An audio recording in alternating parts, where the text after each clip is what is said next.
छठवां मुद्दा जिसको लेकर दोनों के बीच में मतभेद है वह है सैनिक संगठन। भारत एक शांतिप्रिय देश रहा है। भारत एक गैर सैनिक शासन में विश्वास करता है। दूसरी ओर अमेरिका सैनिक संगठनों के बल पर उसने अपना वर्चस्व बनाया है, अपनी ताकत बनाई है। 1949 में ही 1949 में उसने सैनिक संगठन बनाकर ये साबित करने की कोशिश की कि वह अपनी वर्चस्वता बनाए रखने के लिए, वह सोवियत संघ का सतत विरोध करने के लिए सैनिक ताकत पर भी विश्वास करता है और इसलिए उसने नाटो की स्थापना की। साम्यवाद के प्रसार को रोकने के लिए अमेरिका द्वारा अनेक सैनिक संधियां की गईं, सैनिक समझौते किए गए, सैनिक संगठन बनाए गए और वो अमेरिका का मानना था कि सैनिक ताकत के बल पर ही विश्व को नियंत्रित, अपने नियंत्रण में किया जा सकता है। सैन्य बाहुल्य ही सब कुछ है। जबकि भारत सरकार नाटो के विरोध में थी। ऐसे सीटो, सेंटो, ये सब अमेरिकी सैनिक संगठन थे। सीटो यानी सेंट्रल ऑर्गेनाइजेशन, सेंटो यानी एक और मिलिट्री ऑर्गेनाइजेशन। तो इस प्रकार ये सब मिलिट्री ऑर्गेनाइजेशंस बना के उसने अपने गुट के विभिन्न देशों को सैनिक संगठन में शामिल कर लिया था और ये बताने की कोशिश की थी कि उसके वर्चस्व का आधार सैनिक सत्ता है। भारत ने इसका तीव्र विरोध किया और सतत रूप से करता आया है, क्योंकि ये वैचारिक भिन्नता का मामला है। ये मामला है भारत जहाँ शांतिप्रिय देश है, भारत जहाँ गैर सैनिक परंपरा में विश्वास करता है, वहाँ अमेरिका के वर्चस्व का आधार सैनिक ताकत है, सैनिक बाहुल्य है। इस प्रकार ये सैनिक संगठनों के अस्तित्व को लेकर भी दोनों देशों के बीच में सतत रूप से विरोध रहा है, सतत रूप से वैमनस्य रहा है, सतत रूप से मतभेद रहा है। नाटो, सीटो, सेंटो जैसे सैनिक संगठन और उससे उत्पन्न विरोधी संबंध भारत और अमेरिका के बीच, उससे उत्पन्न तनाव, वैचारिक मतभेद, ये तो अगला जो मुद्दा मैं बता रहा हूँ उसकी तुलना में कुछ भी नहीं था। इसमें कोई दो मत नहीं कि भारत बहुत शांतिप्रिय देश था। किसी भी स्थिति में वह मिलिट्री ऑर्गेनाइजेशन, सैनिक संगठनों के खिलाफ था। लेकिन जो अगला मुद्दा है वह है पाकिस्तान का समर्थन एवं समय समय पर दी जाने वाली सैनिक सहायता। अमेरिका ने, जैसा मैंने शुरू में बताया, 1947 से ही किसी अविश्वास के मुद्दे को लेकर जिसका जिक्र किया हूँ, भारत के खिलाफ हो चला था। और भारत के खिलाफ का अर्थ ये उसके पड़ोसी से मित्रता, यही तो अंतर्राष्ट्रीय कूटनीति और राजनीति है। उसी राजनीति के तहत उसने अमेरिका ने पाकिस्तान का दामन पकड़ा और पाकिस्तान जो भारत को अपना एक तरीके से दुश्मन मानता था, उसने भी अमेरिका की तरफ दोस्ती बढ़ाने में कोई विलंब नहीं किया। भारत तथा अमेरिका के बीच मतभेद का ये सबसे महत्वपूर्ण कारण हम कह सकते हैं। और उसके साथ ही पाकिस्तान को उसने अन्य क्षेत्रों में, जैसे आर्थिक, सामरिक क्षेत्रों में भी सहायता दी है। 1965 और 1971 की जो लड़ाई हुई भारत की पाकिस्तान के साथ, भारत पाक युद्ध 1965 और 1971, उसमें पाकिस्तान ने अमेरिका से प्राप्त हथियारों का खुलकर उपयोग किया और अमेरिका ने बड़ी बेशर्मी से, एक तरह कहना चाहिए, कि अपने हथियारों को पाकिस्तान को बेचा, ये जानते हुए भी कि पाकिस्तान इन हथियारों का भारत के खिलाफ उपयोग कर रहा है और वह दुरुपयोग है क्योंकि गलत उद्देश्य से किया जा रहा है। पर जैसा कि अंतर्राष्ट्रीय राजनीतिक स्थितियां थीं और जैसा भारत के साथ अमेरिका के संबंध हैं, अमेरिका ने पाकिस्तान का ही साथ दिया और उसे सैनिक सहायता खुल कर दी।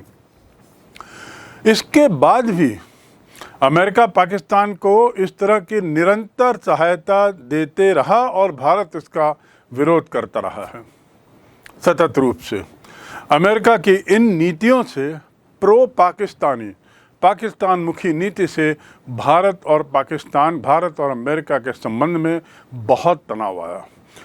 एक समय तो ऐसा था कि 1971 में अमेरिका ने 1971 की भारत पाक युद्ध के दौरान अमेरिका ने धमकी देने के उद्देश्य से भारत को पर दबाव बनाने के उद्देश्य से उसने अपने परमाणु जहाज भेज दिया था हिंद महासागर में। ये एक बहुत बड़ी घटना थी।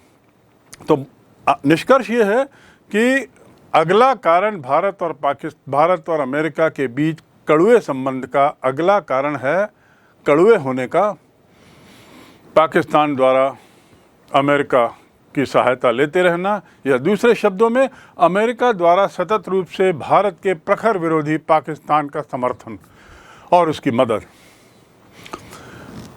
सातवां कारण जो हम कह सकते हैं वह है भारत का रूस के प्रति झुकाव। अब दो महाशक्तियां, दो ध्रुवी विश्व, उसमें भारत का निर्णय तो था न्यूट्रल रहने का, निरपेक्ष रहने का, गुट निरपेक्ष रहने का, लेकिन उसके बावजूद कई बार परिस्थितियां ऐसी बनती थीं कि रूस के साथ उसे एक तरीके से तालमेल बैठाने की आवश्यकता पड़ती थी, क्योंकि उसे मालूम था अमेरिका भारत के अंतर्राष्ट्रीय मामलों में हमेशा विरोध करेगा, वह पाकिस्तान का पक्ष लेगा, संयुक्त राष्ट्र संघ में भी वह पाकिस्तान का पक्ष लेगा। और इसलिए कई ऐसे मौके आए जब भारत अपने संबंधों, रूस के साथ के अपने अच्छे संबंधों का एक तरीके से उसका प्रचार तो नहीं कहना चाहिए, पर एक तरीके से झुकाव उसने स्पष्ट कर दिया। भारत अमेरिका के बीच तनाव का ये कारण भी बना। यद्यपि अमेरिका का व्यवहार भारत के इस झुकाव का कारण था, पर अमेरिका भारत के रूस की ओर के झुकाव को एक तनाव का मुद्दा मानता था। भारत से रूस की निकटता, भौगोलिक निकटता, भारत पाकिस्तान का रूस का पड़ोसी होना, अफगानिस्तान का पड़ोसी होना, भारत के पड़ोस में चीन जैसी एक अन्य उभरती महाशक्ति का होना, अमेरिका का भारत के प्रति अविश्वास, अमेरिका द्वारा पाकिस्तान को समर्थन देते रहना, ये 6-7 कारण ऐसे थे। अच्छा, दूसरा 8वां कारण रूस के प्रति झुकाव का, रूस द्वारा सदैव भारत को हथियार, औजार और समय समय पर कौशल देने के लिए तैयार रहना। निश्चित रूप से इन कारणों से भारत का कुछ हद तक थोड़ा लगाव था। और एक और भौगोलिक दृष्टि से जहां रूस पास था, निकटतम, काफ़ी निकट था भारत के, अमेरिका बहुत बहुत दूर था। अमेरिका की दूरी भौगोलिक दृष्टि से भी बहुत दूर थी। ये भी कारण थे जिसने भारत और रूस की मैत्री को थोड़ी प्रगाढ़ता दी। भारत को झुकाव रूस की ओर होना अमेरिका के लिए एक बड़ा चिंतक का कारण था। कुछ घटनाएं हुई थी जिस पर हम विस्तार से नहीं जाएंगे, लेकिन आप समझ लें, कंबोडिया, नक्शे में देखिए कंबोडिया कहाँ है, जिसे कंपूचिया कहते हैं। कंपूचिया के प्रश्न पर, अफगानिस्तान के प्रश्न पर और ऐसे ही पोलैंड के मुद्दे पर भारत ने परोक्ष रूप से रूस का समर्थन किया है। इन तीनों जगहों में शीत युद्ध का प्रभाव, जो तत्कालीन प्रभाव पूरे विश्व में था, शीत युद्ध जो एक तरीके से यूएसए और यूएसएसआर के बीच का मामला था, भारत देखा गया उसने तीनों जगहों के मामलों में रूस का साथ दिया। इससे भी अमेरिका बहुत खफा हो गया। अमेरिका का आरोप है कि भारत उसकी अपेक्षा रूस के अधिक निकट है, अतः भारत के प्रति अमेरिका का वही दृष्टिकोण है जो रूसी गुट में सम्मिलित किसी देश के प्रति है। यानी अमेरिका भारत को उसी नज़रिए से देखता था, उसी शंका से देखता था, उसी अविश्वास से देखता था जिस तरीके से वो रूस या रूस के गुट के अन्य देशों को देखता था। भारत को वो एक तरीके से अनडिक्लेयर्ड रूस के गुट का समझता था। तो ऐसी कुछ परिस्थितियां बनी थीं जिसके कारण भारत का रूस के प्रति झुकाव था, और उसका एक कारण अमेरिका था। यद्यपि अमेरिका के विचार कुछ और थे और वो सोचता था रूस के प्रति झुकाव ही हम दोनों के बीच के तनाव का एक कारण है। अगला कारण बहुत महत्वपूर्ण है कि भारत के अंदरूनी मामले में अमेरिका ने बहुत दखल दिया। किसी देश के अंदरूनी मामले में कोई विदेशी ताकत दखल नहीं दे सकती, ये अंतर्राष्ट्रीय राजनीति का सिद्धांत है। किसी भी देश के अंदरूनी मामले में, घरेलू मामले में कोई भी विदेशी ताकत, कोई भी देश दखल नहीं दे सकता। यह एक अंतर्राष्ट्रीय सिद्धांत है। लेकिन अमेरिका ने यहाँ पर, भारत में एक समय खालिस्तान आंदोलन चला था। पंजाब के एक क्षेत्र में एक गुट के द्वारा, जो बाद में आतंकवादी गुट साबित हुआ, उसने एक तरीके से भारत की सरकार के प्रति, भारत की सेना के प्रति एक तरीके से जंग छेड़ दिया था, जिसे हम कहते हैं खालिस्तान आंदोलन। क्या कहते हैं? खालिस्तान आंदोलन। तो अगला कारण है अमेरिका द्वारा खालिस्तान आंदोलन का समर्थन। ये भारत को बहुत नागवार गुजरा। भारत ने बड़ी कड़े शब्दों में इसकी निंदा की, आलोचना की, और दुनिया के जो विभिन्न प्लेटफॉर्म हैं उस प्लेटफॉर्म में अमेरिका को खरी सुनाई कि उसने कैसे हिम्मत की कि भारत के अंदरूनी मामले में वो दखल दे। खालिस्तान का मामला भारत का अंदरूनी मामला था, पर उन लोगों को बाहरी समर्थन, बाह्य रूप से आर्थिक और इवन सैनिक समर्थन देने का जो अमेरिका ने जो स्टैंड लिया था, भारत ने उसका कड़ा विरोध किया, और तनाव का ये एक कारण बना कि वो उसे शस्त्र भी दे रहा था अमेरिका खालिस्तानियों को, और धन भी दे रहा था। तो ये 8वां कारण हुआ। 9वां कारण भारत और अमेरिका के बीच के तनाव के संबंध का है। 1961 की ओर हम जाएं। 1961 में गोवा को पुर्तगाल की सरकार से मुक्त किया भारत ने। भारत के द्वारा एक कोशिश थी कि गोवा जो है, जो उस समय आपको मालूम होना चाहिए कि यद्यपि भारत 1947 में स्वतंत्र हो गया, लेकिन कुछ क्षेत्र विवादित रहे।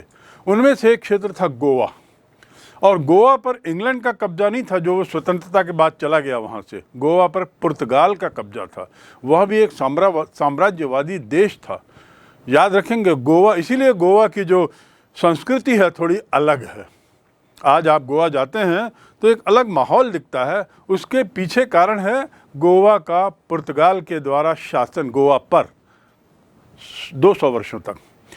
तो गोवा में 1961 में पुर्तगाल की अधीनता से मुक्त कराने के लिए भारत सरकार शांति और मैत्रीपूर्ण वार्ता के पक्ष में थी, लेकिन अमेरिका ने पुर्तगाल के पक्ष में भारत विरोधी रवैया अपनाया। यानी शांतिपूर्ण तरीके से वो हल नहीं चाहता था, और भारत जहाँ शांतिपूर्ण बातचीत के पक्ष में था, इसकी स्वतंत्रता को लेकर पुर्तगाल नहीं था, और पुर्तगाल को शांतिपूर्ण हल न निकालने के लिए अमेरिका दबाव बना रहा था।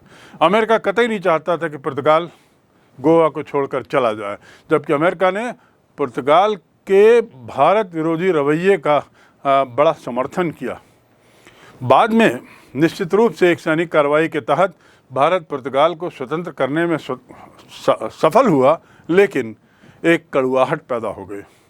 अमेरिका का खुला रूप सामने आया कि कैसे वो कश्मीर मामले में पाकिस्तान को समर्थन कर रहा है, कैसे वह गोवा के मामले में उसने पुर्तगाल को समर्थन किया है, आदि आदि।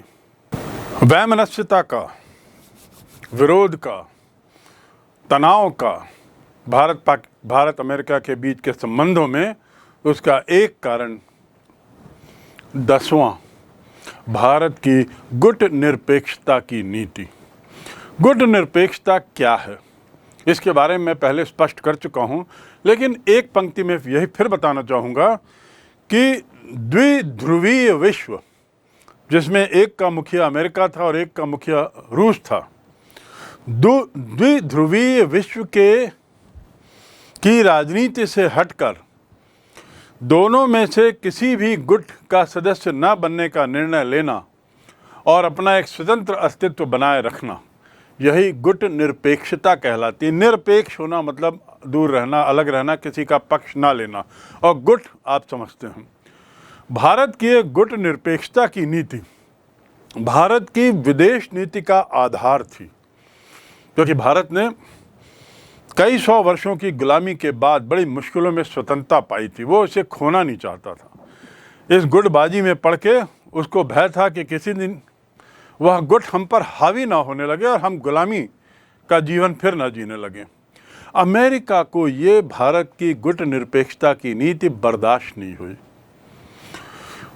1947 में अमेरिका ने इंग्लैंड पर दबाव बनाया था कि भारत को स्वतंत्र किया जाए, क्योंकि भारत भी एक लोकतंत्र होने की आशा रखता है, लोकतंत्र होने का विचार रखता है, तो हम लोकतांत्रिक देश उसे स्वतंत्र करें। और इस प्रकार अमेरिका ने दबाव बनाया और उसकी एवज में ये उम्मीद की कि भारत उसका साथी बनेगा, भारत उसका अनुयायी बनेगा, भारत उसके खेमे में जाएगा। पर भारत ने ऐसा नहीं किया। स्वतंत्रता के बाद भारत ने गुट निरपेक्ष नीति का मात्र अनुपालन ही नहीं किया, गुट निरपेक्ष नीति का मात्र प्रारंभ ही नहीं किया, बल्कि उसे अपनी विदेश मूल नीति का आधार बनाया। और साथ ही अन्य ऐसे सैकड़ों देशों को उसने प्रेरणा दी कि वे गुट निरपेक्ष रहें। भारत गुट निरपेक्ष राष्ट्रों का नेतृत्व भी करने में सफल रहा। भारत के द्वारा 100 से ज़्यादा गुट निरपेक्ष देशों के नेतृत्व का दृश्य भी अमेरिका को रास नहीं आता था। वह इस बात से हमेशा भयभीत रहता था, शंकित रहता था कि कहीं ये भारत स्वयं एक तीसरी शक्ति के रूप में तो नहीं उभर रहा है, कहीं वह एक महाशक्ति बनने की तैयारी में तो नहीं है। और इसीलिए भारत का अमेरिका ने विदेश नीति के मामले में सतत विरोध किया, खासकर गुट निरपेक्षता की बात को लेकर। तो उसने हमेशा उसकी आलोचना की इस नीति को लेकर। तो भारत की गुट निरपेक्षता की विदेश नीति जो थी, उसका आधार जो थी, उसके कारण भी भारत अमेरिका के बीच संबंधों में खटास थी। 11वां मुद्दा, इसका जिक्र मैं पूर्व में कर चुका हूँ, और वह है चीन को संयुक्त राष्ट्र संघ की सदस्यता दिलाना। मैंने आपको बताया था कि चीन 1949 में माओ जे डोंग नाम के कम्युनिस्ट नेता के हाथ में जाता है और वहीं से चीन का एक तरीके से आधुनिकीकरण शुरू होता है। और भारत उन पहले देशों में था जिसने चीन को एक देश होने की मान्यता दी। ऐसे ही नहीं, भारत ने चीन को 1949 के बाद से ही संयुक्त राष्ट्र संघ का सदस्य बनाने के लिए भरसक प्रयास किया, लगातार प्रस्ताव लाए। प्रतिवर्ष वह प्रस्ताव यूएनओ में देता था।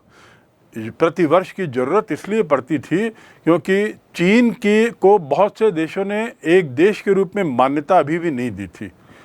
उनका सोचना कुछ और था, लेकिन भारत का सोचना था कि चीन अब एक अस्तित्व में है, एक देश है, इसे स्वीकार कर लिया जाए। और चूंकि अब ये एक देश है, इसे संयुक्त राष्ट्र संघ में इसे एक स्थान दिया जाए। और ख़ासकर इसलिए क्योंकि चीन बहुत विशाल देश है, बहुत बड़ी जनसंख्या वाला देश है। इतनी बड़ी जनसंख्या वाले देश, इतने विशाल देश का यूएनओ में ना होना, अर्थात यूएनओ स्वयं में परिपूर्ण नहीं लगेगा। तो इसलिए भारत हर वर्ष प्रस्ताव लाता था उसकी सदस्यता को लेकर। और इसका परिणाम क्या हुआ कि 1971 में चीन को संयुक्त राष्ट्र संघ की सदस्यता प्राप्त हुई और चीन एक ताकत के रूप में उभर रहा था एशिया में। सोवियत संघ तो था ही, अब चीन भी एक नई ताकत। तो अमेरिका को डर था कि विश्व में जो ताकत का जो संतुलन है वो गड़बड़ा ना जाए। विश्व में जो शक्ति का जो केंद्र है, विश्व की राजनीति का जो केंद्र है यूरोप, वो वहाँ से खसक कर एशिया में जा रहा है, ऐसा अमेरिका को सतत रूप से डर रहता था। भारत का ये प्रयास और भारत का ये सफल प्रयास कि चीन को संयुक्त राष्ट्र संघ का सदस्य बनाना है, उसे लेकर अमेरिका हमेशा परेशान रहा और हमेशा उसने भारत के इस मुद्दे को लेकर आलोचना की। और भारत जब इसमें सफल हुआ तो अमेरिका के लिए बहुत कठिन था इस बात को स्वीकार करना कि संयुक्त राष्ट्र संघ में चीन अब एक सदस्य बनने गया है, जिसका अमेरिका सतत रूप से विरोध कर रहा था। तो ख्याल रखें कि चीन सदस्य बना 1971 में, राइट। अब एक ऐसा मुद्दा अमेरिका के द्वारा कोरिया पर 1950 में अमेरिका ने कोरिया को आक्रामक करने और संयुक्त राष्ट्र संघ की सेना भेजने का प्रस्ताव रखा। कोरिया में क्या हुआ था? गृह युद्ध छिड़ गया था। गृह युद्ध का अर्थ क्या होता है? कोरिया के अंदर के लोग ही दो गुट में बट गए और एक दूसरे से लड़ने लगे। दोनों गुटों की अपनी अपनी सेनाएं हो गईं और इस प्रकार एक तरीके से अंदर ही अंदर सैनिक युद्ध चलने लगा। अमेरिका ने संयुक्त राष्ट्र संघ के सामने प्रस्ताव रखा कि संयुक्त राष्ट्र की सेना वहां जाके शांति लाए। उसने ये प्रस्ताव रखा कि हमको एक आक्रामक नीति अपनानी पड़ेगी कोरिया के बाबत।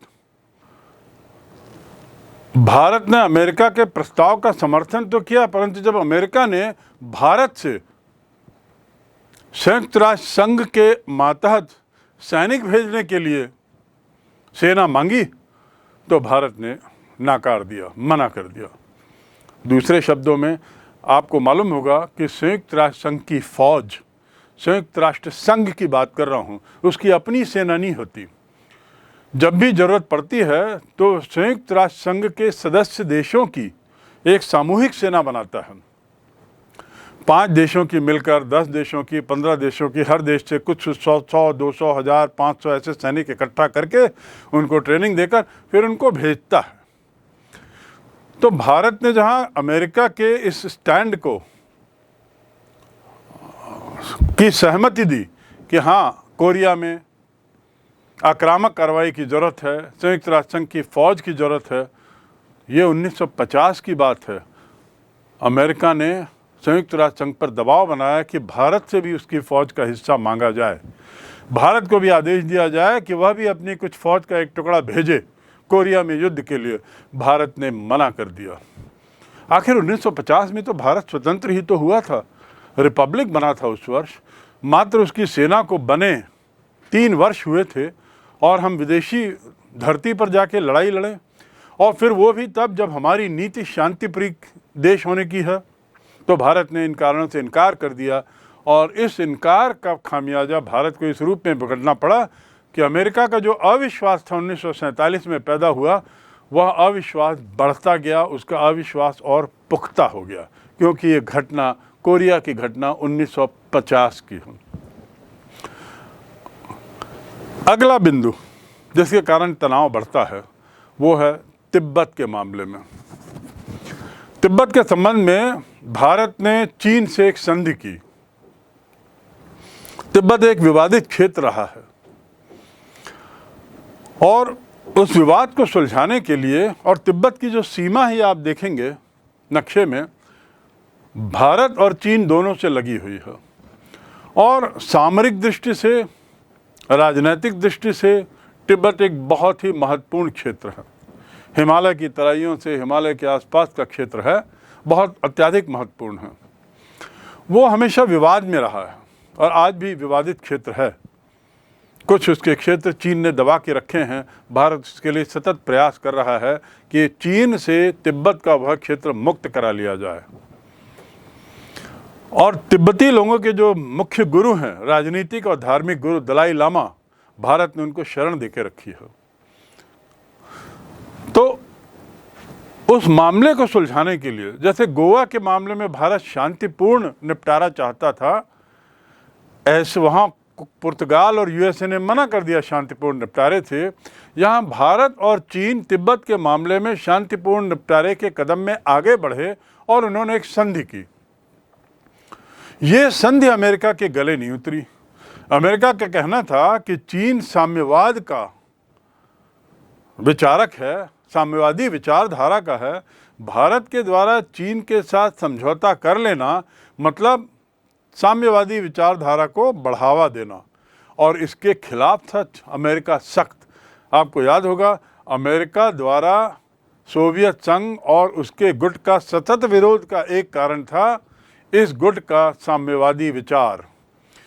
अमेरिका का तो पूंजीवादी विचारधारा थी, तो वो कतई बर्दाश्त नहीं किया कि भारत ने शांतिपूर्ण तरीके से मामला सुलझा लिया, और वो भी एक साम्यवादी देश के द्वारा। तो इस प्रकार,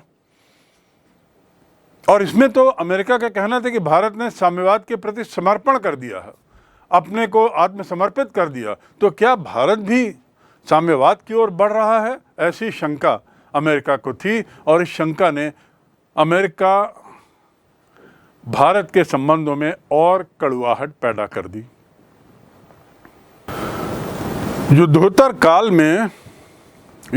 काल की यदि बात करें तो 1945 के विश्व युद्ध के बाद हमने जाना है कि अमेरिका की विदेश नीति का मूल आधार साम्यवाद का विरोध था।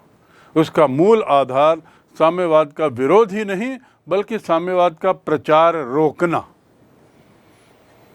भारत तो दोनों ही महाशक्तियों से मैत्रीपूर्ण संबंध चाहता था, दोनों से ही उतनी ही घनिष्ठता रखना चाहता था जितना संभव है।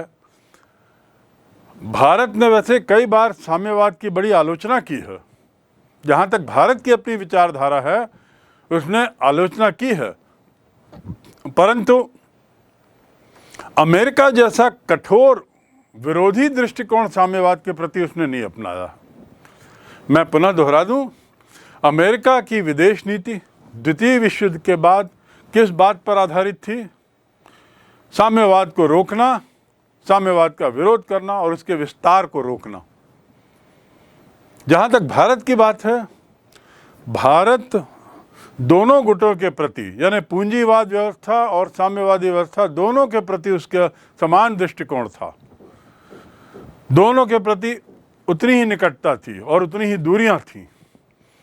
लेकिन एक अंतर था, अमेरिका जहां साम्यवाद का कट्टर विरोधी था, भारत उस हद तक कट्टर नहीं था।